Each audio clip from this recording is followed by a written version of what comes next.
बहुत बहुत आभार माननीय मुख्यमंत्री श्री नायब सिंह सैनी जी का। देवी सज्जनों, इस अवसर पर विनम्र अनुरोध माननीय केंद्रीय गृह एवं सहकारिता मंत्री भारत सरकार श्री अमित शाह जी से, कृपया अपने गरिमामयी संबोधन से हमें कृतार्थ करें।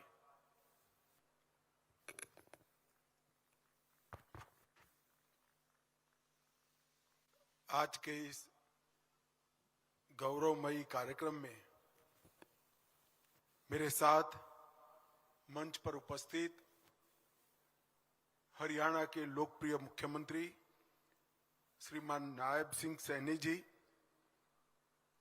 हरियाणा के पुलिस महानिदेशक श्री ओपी सिंह जी, हरियाणा के मुख्य सचिव श्री रस्तोगी जी, हरियाणा की गृह सचिव सुमिता मिश्रा जी, आज मेरे सामने शपथ के बाद हरियाणा पुलिस के हिस्सा बने हुए 5000 से ज्यादा युवा साथियों, उनके परिजनों और भाइयों और बहनों, सबसे पहले मैं मेरे सामने 5000 से ज्यादा युवा साथी जो खड़े हैं वो सभी को बहुत बहुत बधाई और शुभकामनाएं देना चाहता हूं, क्योंकि अब तक आप यहां पर एक कठोर प्रशिक्षण से बने हुए प्रशिक्षु थे और आपकी शपथ समाप्त होते ही अब देश भर में जिसकी शान है, ऐसे हरियाणा पुलिस के हिस्सा बन चुके, जो हरियाणा पुलिस को हरियाणा के करीब करीब 3 करोड़ की आबादी का और उसके पूरे भूभाग की सुरक्षा की चिंता करनी है। और हरियाणा जिस प्रकार की भूगोल को संजोता है, एक प्रकार से देश की राजधानी का भी रक्षा करने का जिम्मेदारी आपका ही बनता है। और एक गौरवमयी परंपरा के साथ आप सब जुड़े हैं, जहां कर्तव्य से ऊपर कुछ नहीं होता और कर्तव्य ही सब कुछ होता है, ऐसी परंपरा से आप जुड़े हैं। मुझे बताया गया विश्वास, दक्षता और टेक्नोलॉजी तीनों से आपको प्रशिक्षित करने का काम किया गया है। मैं फिर से एक बार आप सभी को बहुत बहुत बधाई देना चाहता हूं। मित्रों, हम सब जानते हैं कल 25 दिसंबर है और अटल जी का शताब्दी का वर्ष है। मैं यहां से पंचकुला में अटल पार्क में अटल जी की प्रतिमा का अनावरण करने जा रहा हूं। मित्रों, अटल बिहारी वाजपेयी एक जन्मजात देशभक्त, कुशल प्रशासक, हृदय से कवि, परंतु जहां देश की सुरक्षा और प्रगति का सवाल आता है, वहां चट्टान से भी ज्यादा कठोर और अटल थे। इन्होंने आपातकाल से लेकर कई सारे संघर्ष देश के लोकतंत्र को मजबूत बनाने के लिए किए। वो जब प्रधानमंत्री बने तब पहले कभी कांग्रेस में न रहे हुए प्रधानमंत्री बनने का सम्मान श्री अटल बिहारी वाजपेयी को मिला था और उन्होंने 5 साल तक पहली गैर कांग्रेसी पूरा टर्म करने वाली सरकार चलाने का भी सम्मान प्राप्त किया। उन्हीं के समय में 98 में भारत आणविक शक्ति बना और विश्व भर के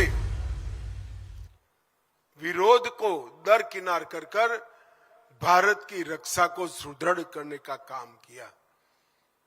आज हम यहां से जाकर अटल जी की प्रतिमा का अनावरण करने वाले हैं।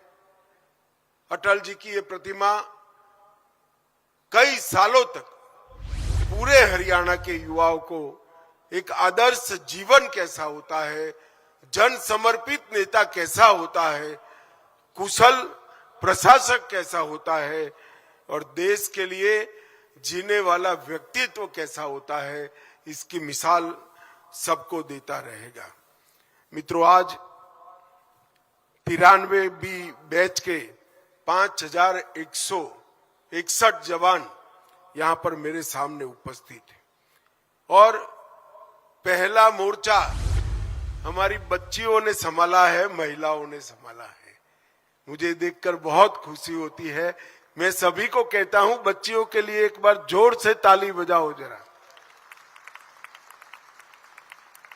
रक्षा पंक्ति में, पहली पंक्ति में देश की युवा बेटी जब खड़ी रहती है तो देश की सुरक्षा का भरोसा अनेक गुना बढ़ जाता है मित्रों। पर इस परिवर्तन देश के लिए निश्चित ही शुभांकर ही होगा। 39 सप्ताह की व्यवस्थित, कठोर और दक्षता पूर्ण बनाने वाली एक ट्रेनिंग का आपने समापन किया है। मैं जब यहां आना चाहता था तब सैनी जी से कुछ डिटेल मंगाई थी, तो दो चीजें 93 बैच जो है वो दो चीजों में आगे की 92 बैच का रिकॉर्ड तोड़ने वाली है, क्योंकि ये पहली बैच है जिसमें 85% युवा ग्रेजुएट या डबल ग्रेजुएट है और वो आज पुलिस के साथ जुड़े हैं। और ये पहली बैच है जिसकी औसत आयु सबसे कम मतलब 26 साल है। 26 साल की औसत युवा आयु में ही आप लोग गौरवमयी हरियाणा पुलिस से जुड़ रहे हैं। और जब आप हरियाणा पुलिस से जुड़ रहे हैं तब कौन सा कालखंड है? यही कालखंड है जहां अंग्रेजों ने बनाए हुए कानून समाप्त कर नए कानूनों की न्याय संहिता से देश की जनता को न्याय देने का काम करना है। और आप देश भर में नई न्याय संहिता लगने के बाद दीक्षांत परेड से पुलिस में जुड़ने वाली आपकी 93 बैच ये पहली बैच है जो नए कानून बनने के बाद पुलिस का काम संभालने जा रही है। और मैं मानता हूं कि आप सभी के लिए सौभाग्य का विषय है। 1966 में अंबाला में ये एकेडमी शुरू हुई, तब से लेकर आज तक जितनी भी बैचेस निकली है उन्होंने अंग्रेजी कोई कानून को सीखा है, पढ़ा है।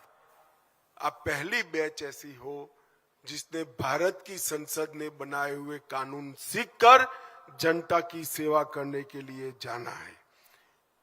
भाइयों और बहनों, कुछ समय पहले ही 2023 में हरियाणा पुलिस को अपने कर्तृत्व की अखंड यात्रा को निरीक्षण करने के बाद देश की राष्ट्रपति महोदया ने राष्ट्रपति कलर देने का काम किया था।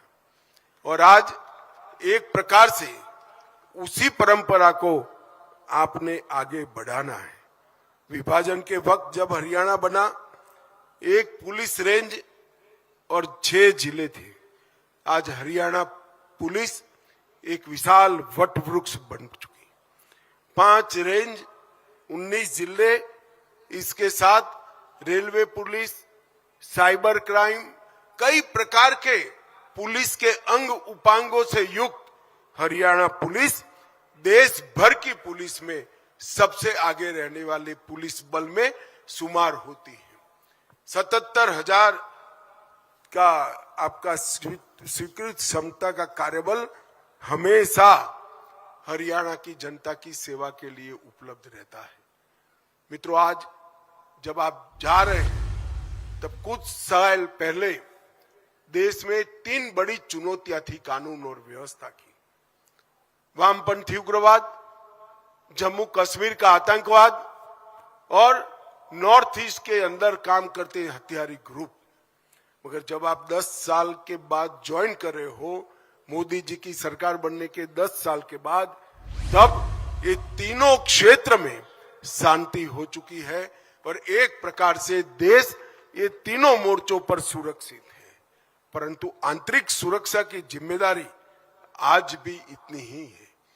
नई तकनीक को जनता की सेवा के लिए लागू करना ये आपकी बैच के लिए सबसे बड़ी चुनौती बनने वाली है। नए कानूनों में जो फॉरेंसिक साइंस का रोल तय किया गया है, कोई भी 7 साल की सजा से ज्यादा सजा प्राप्त कर देने वाला गुनाह, उसकी क्राइम सीन की फॉरेंसिक विजिट को कंपलसरी कर दिया गया है।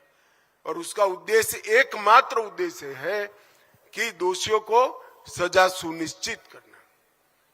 जब गवाही व्यक्ति के आधार पर होती है तो कोर्ट में आपने पेश की हुई गवाही खरी उतरेगी या नहीं उतरेगी, इसका कोई गारंटी नहीं।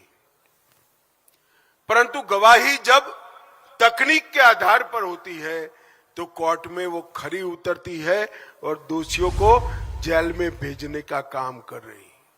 मित्रों, हरियाणा पुलिस ये 3 नए कानून और सारे सुधारों को लागू करने में देश भर में 1 नंबर का स्थान प्राप्त करती है। मैं हर सप्ताह सभी आंकड़े देखता हूं और यही परंपरा को आपको आगे बढ़ाना है। 112 की सूचनाएं, 1930 का कंट्रोल रूम जिस पर साइबर ठगी की फरियादें ली जाती है, ऐसे कई प्रकार के उपक्रम आज पुलिस के साथ जुड़े हैं और इसको मजबूत करने का काम आपको करना है। आने वाले दिनों में हरियाणा देश का अग्रणी राज्य बनेगा, मगर कुछ चुनौतियां भी दिखाई पड़ती है। नशा की तस्करी, मानव तस्करी, साइबर अपराध और एक्सटोर्शन करने वाले संगठित अपराध नेटवर्क, ये 4 चुनौतियों को हरियाणा पुलिस ने आने वाले दिनों में ढंग से निपटना पड़ेगा और आपका नेतृत्व इसके लिए कमर कस कर तैयार है। आपने नेतृत्व के हाथ मजबूत करने पड़ेंगे और ये चारों चुनौतियों को पहुंचने के लिए भारत सरकार के गृह मंत्रालय ने भी प्रधानमंत्री नरेंद्र मोदी जी के नेतृत्व में एक बहुत बड़ी तैयारी भी की है और राज्यों के साथ हम चट्टान की तरह खड़े हैं। इस सारी चुनौतियों का सामना आप सब लोग निश्चित रूप से कर पाओगे। आप नए भारत के युवा पुलिस कर्मी के रूप में आज आपके जीवन की शुरुआत करने जा रहे हैं। मैं हृदय से फिर से एक बार आप सभी को बहुत बहुत शुभकामनाएं देता हूं और आशा करता हूं कि आज जो आपने शपथ ली है वो शपथ आपको आपकी करियर में उत्कृष्टता के शिखर पर पहुंच जाएगी। और मैं नायब सैनी जी का भी धन्यवाद करना चाहता हूं। पहले मैं भाजपा के कार्यकर्ता के रूप में हरियाणा कई बार आता था, तब सबसे बड़ी फरियाद थी कि नौकरी चाहिए तो खर्ची भी देनी पड़ेगी और पर्ची भी देनी पड़ेगी।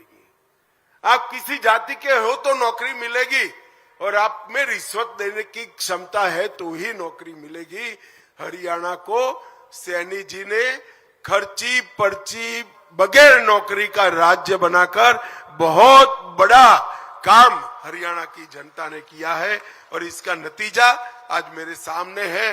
5000 युवा अपने मेरिट्स के आधार पर राज्य को सुरक्षित करने के लिए, राज्य की सेवा करने के लिए मेरे सामने खड़े हैं।